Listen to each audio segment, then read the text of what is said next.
السلام علیکم dear friends, welcome to the channel جو کہ ہے ایپیسوڈک ناول سٹوریز۔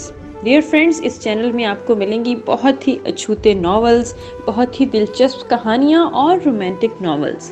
سو ہمارے ساتھ رہیے، اور اس سے پہلے کہ ہم اپنی کہانی کا آغاز کریں، اس چینل کو لائک کر دیں، اس چینل کو سبسکرائب کر کے بیل کا آئیکن ضرور پریس کر دیجیے گا تاکہ ہمارے چینل سے آنے والے ہر نیو نوٹیفیکیشن کی خبر سب سے پہلے آپ کو ملے۔ ڈیئر فرینڈز، آج ہم آپ کے ساتھ شیئر کرنے جا رہے ہیں دستے عشق کی آخری قسط، جس کو لکھا ہے منت شاہ نے۔ کھولو اسے اور فارم ہاؤس میں پہنچاؤ اس کو۔ ہمدانی نے اپنے ملازم سے کہا۔ سر، کیا آپ اسے مار دیں گے؟ اس نے اس کی رسیاں کھولتے ہوئے کہا۔ یہ میرا کچھ نہیں بگاڑ سکتا، کاظم نے ہنستے ہوئے ملازم کو جواب دیا۔ انجیکٹ کرو اسے ابھی، مجھے اس کی بولنے کی آواز نہیں آنی چاہیے۔ ہمدانی اب دھاڑا تھا۔ جی سر، ملازم نے کہتے ہی اسے بے ہوش کیا تھا، اور وہ منٹوں میں ہی ہوش سے بیگانہ ہو گیا تھا۔ آج تو ملن کا دل ہے اور ملن کا دن بھی۔ پہلے مشی سے نکاح اور پھر اس کے ذریعے اس فجر کو اس کے گھر سے رسوا کر کے نکلواؤں گا اور پھر اپنے بیٹے تک پہنچوں گا۔ وہ بڑبڑاتے ہوئے اپنے آگے کے لاہے عمل میں کھوئے ہوئے تھے جب ملازم نے آ کر اطلاع دی کہ سر گاڑی جانے کے لیے تیار ہے اور اس کو بھی گاڑی میں ڈال دیا ہے۔ اب آپ آ جائیں۔ ہاں چلو۔ وہ اپنا موبائل اٹھا کر باہر کی طرف بڑھے تھے۔ کیا چاہتے ہو مجھ سے؟ ارم نے درد کو ضبط کرتے ہوئے الفاظ ادا کیے۔ سچ سننا چاہتا ہوں، اس نے اس کے سامنے بیٹھے سگریٹ سلگاتے ہوئے کہا۔ جو سچ تھا وہ میں تمہیں بتا چکا ہوں۔ میں فجر کو چاہتا تھا، اس لیے میں نے پایا اور اس سے بات بھی کی تھی اور پاپا سے بھی بات کی تھی۔ پاپا نے اور فجر نے دونوں نے تو مل کر میرا ساتھ دیا تھا۔ جتنا اور جہاں تک ساتھ دیا وہ تم جانتے ہو، اس سے زیادہ میں کسی اور کو کیا سچ بتا سکتا ہوں؟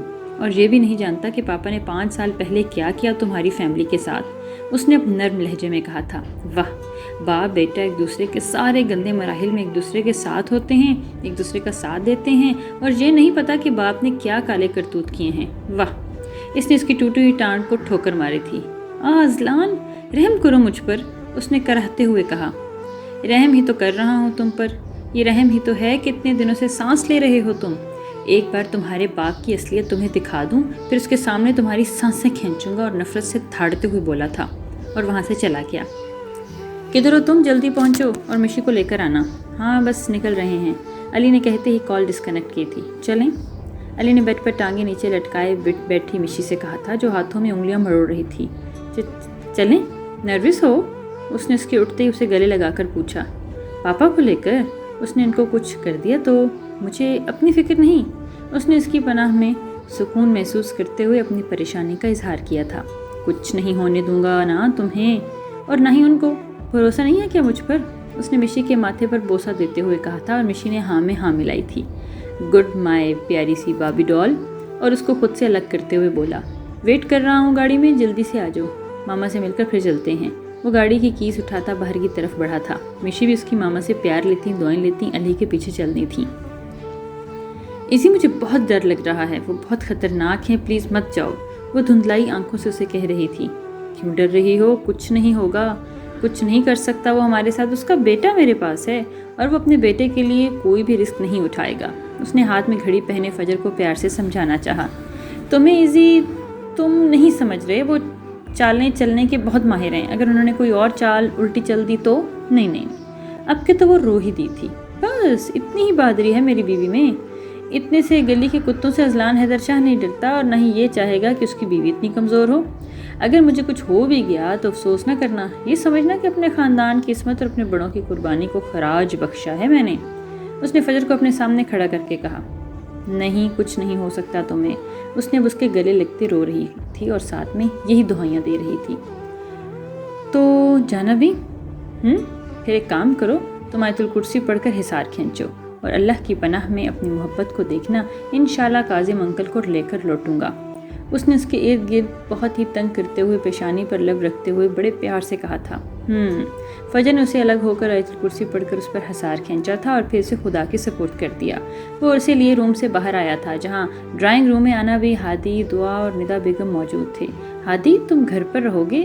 ان سب کی حفاظت کے لیے ادھر ہیں، اور میں اور علی دیکھ لیں گے، اذلان نے اس کے سامنے بیٹھتے ہوئے کہا۔ نہیں، گھر کے لیے سیکیورٹی کا کہہ چکا ہوں، اور حاتم کو بھی کہہ دیا ہے، وہ پوری نگرانی میں رکھے گا۔ اس کا گھر کا ایک ایک فرد اب حفاظت میں ہوگا، اس کی تم پریشانی نہ کرو۔